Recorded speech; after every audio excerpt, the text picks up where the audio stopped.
Have you ever felt a sudden, dark impulse that you couldn't control? Imagine you are standing on the edge of a tall building. You look down, and for a split second, a voice whispers, "Jump." You pull back in terror. You wonder, why did I think that? Or maybe you are driving your car down the highway. You see a truck coming. It's huge. You imagine the crash. Your brain suggests, what if I just turned the wheel? Just do it. You grip the wheel tighter. You are scared of your own hands. It happens in safety too. You think you are safe in the kitchen, but the knife is sharp. Suddenly, a horrific image flashes in your mind. Your brain shows you hurting yourself. Flashes of violence. You drop the knife. You feel sick. You say, "That's not me." You are waiting for the train. The platform is crowded. As the train approaches, you feel a phantom urge to step forward, or a terrifying thought pops up. What if I push him? You freeze. You grab the railing to stop yourself. It happens in quiet places too, when there is total silence. You have the sudden urge to stand up and scream. You are holding a baby. It is fragile and precious, and your brain whispers, "Drop it." It makes you sick. After all these thoughts, you look in the mirror and ask, "Who am I?" You start to believe there is a monster living inside you. You ask yourself the big question, am I crazy? I have good news for you. You are not crazy. Here is the truth. Your brain is not trying to kill you. It is trying to save you. Scientists call this the high place phenomenon, HPP. It is an ancient survival instinct left over from our ancestors. Think of your brain as a supercomputer that is constantly scanning for danger. It runs thousands of simulations every minute to prepare you for the worst. When you stand on a ledge, your brain sends a system check signal. It screams, "Back away! This is dangerous." This signal is extremely fast, but your conscious mind is slower. It gets confused. You misinterpret the safety signal. You think the urge to pull back is an urge to jump. It's like a fire drill. The alarm rings, but there is no fire. Your brain is just testing the alarm system. It is a false alarm. In fact, studies show that people with higher anxiety experience this more often. Because if you are anxious, you are hyper-aware of danger. Your brain is working overtime to protect you.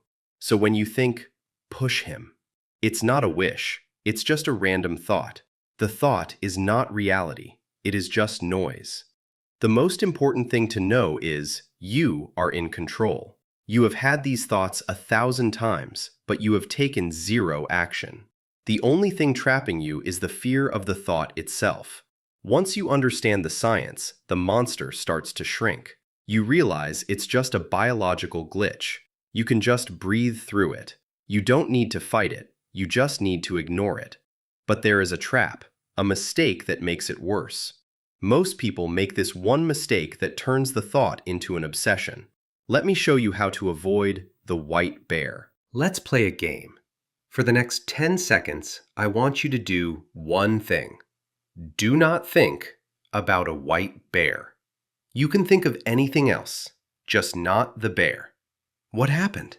You thought about the bear, didn't you? You failed. This is called the ironic process theory. It is the biggest mistake people make. When you try to suppress a thought, your brain splits into two parts. Part 1 is the operator.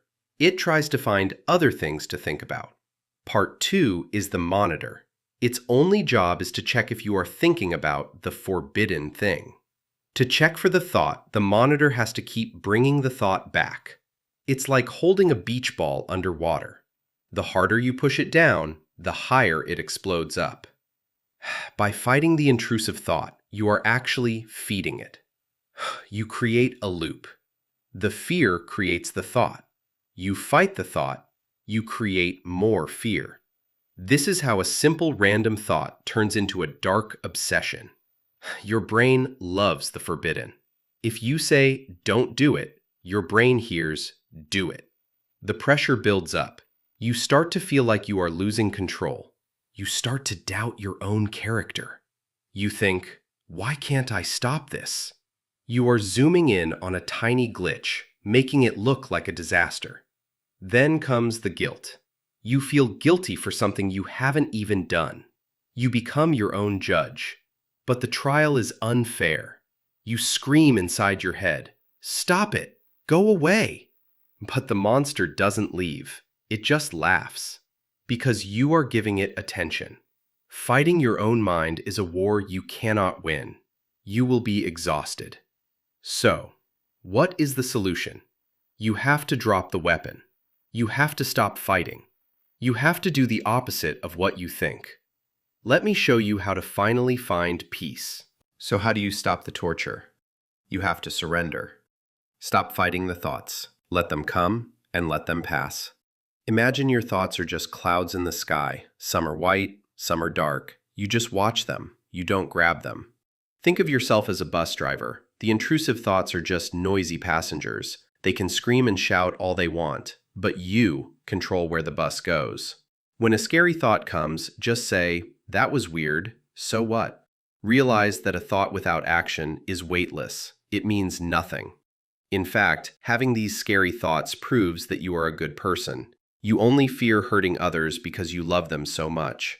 A real psychopath wouldn't be worried by these thoughts. They would enjoy them. The fact that you are scared is the proof that you are safe. You are not a monster. You are just a human with a noisy brain. You are free. So the next time the void calls you, don't answer. Just move on. Now you know the secret of your own mind. As always, I have one request. Do not subscribe to this channel. Go live your life. This video is over. Leave.